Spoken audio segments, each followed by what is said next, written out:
Russia launched a wave of missile and drone attacks on Ukraine, shelling residential buildings and killing 7 people in a school dormitory in the Kyiv region. The Wall Street Journal reported that the attack came just hours after the Chinese president completed a visit to Moscow to strengthen his partnership with Russian President Vladimir Putin. Rockets hit an apartment block in the southern Ukrainian city of Zaporizhzhia on Wednesday, according to Ukrainian officials, and video of the incident shared by Ukrainian President Volodymyr Zelensky.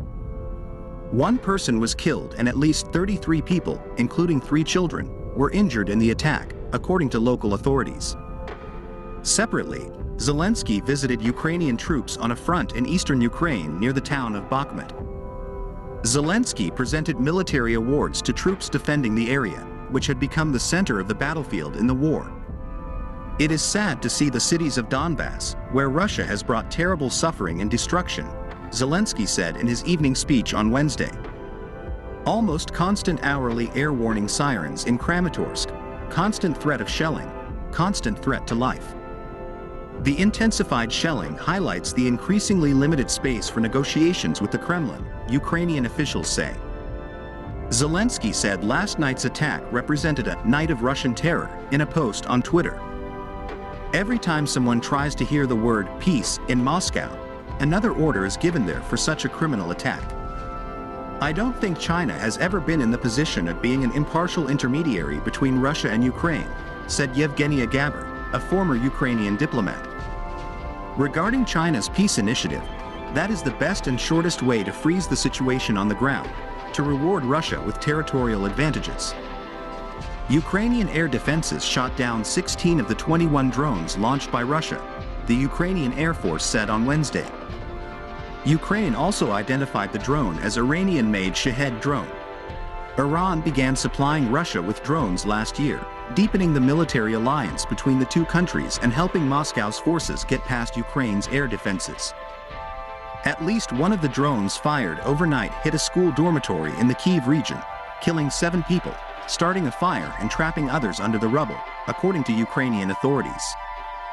Military analysts and Western officials say Russia's attacks on Ukraine's energy grid, schools, housing and public buildings are part of an effort to weaken Ukraine's civilian population during the war.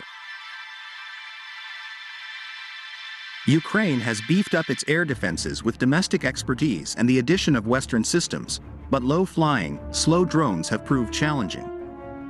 2 Russian missiles also hit a building in the courtyard of a monastery in Odessa, in southern Ukraine, wounding at least 3 people, according to Andriy Yermak, head of Ukraine's presidential staff.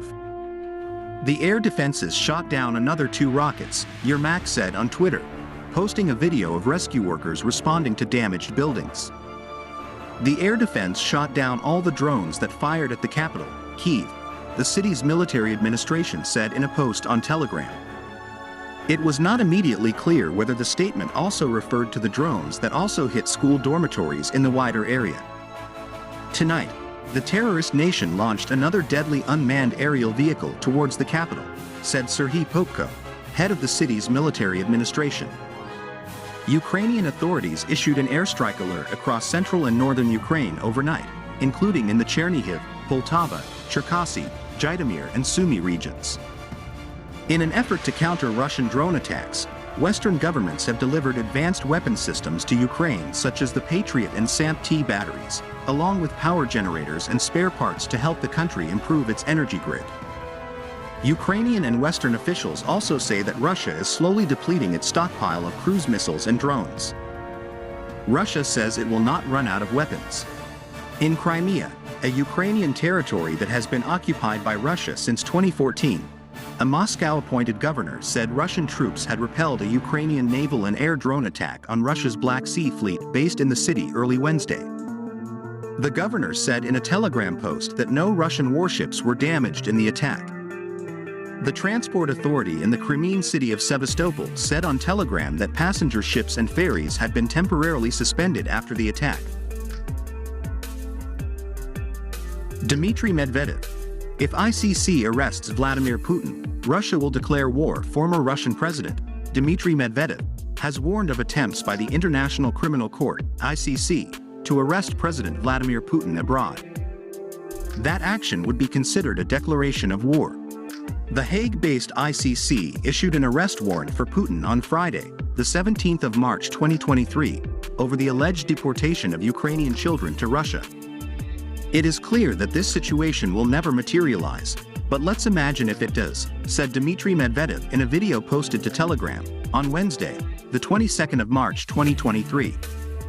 Let's imagine that the current head of a nuclear state, Vladimir Putin, goes to a region, say, for example, Germany, and is arrested, he said, quoted by DW.